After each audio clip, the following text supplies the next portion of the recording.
अंकुराज DJ अंकुराज DJ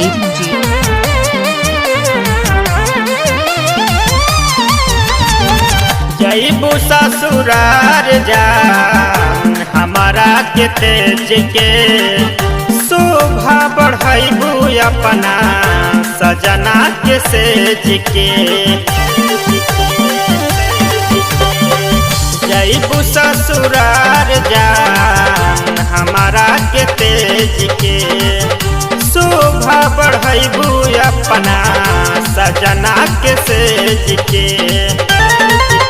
दीवाना के दीवानगी दुनिया जान जाई हो, तोर दीवाना के दीवानगी दुनिया जान जाई हो।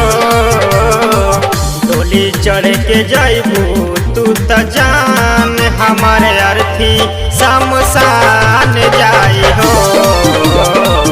डोली चढ़ के जाइबू तू त जान हमारे अर्थी शमशान जाई हो।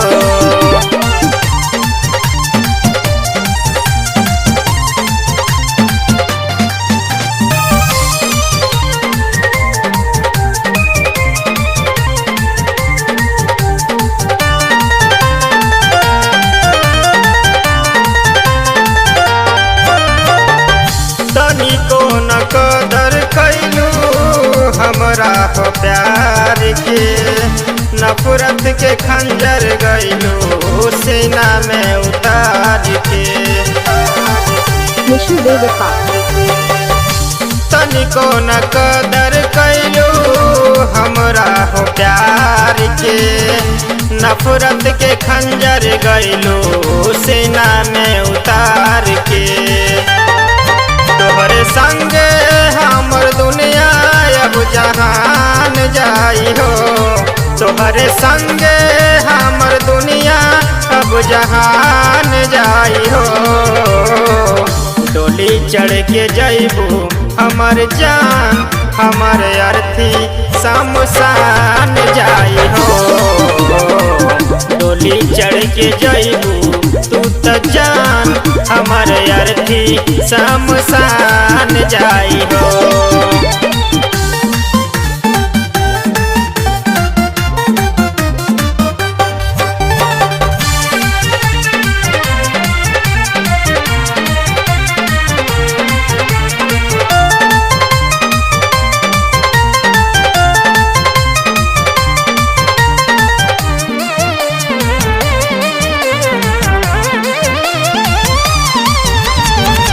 फूल बन के गमकत रहबू दोसर फूला बहारी के।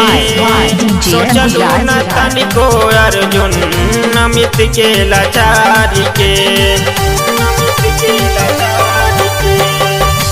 फूल बन के गमकत रहबू दोसर फूला बहारी के।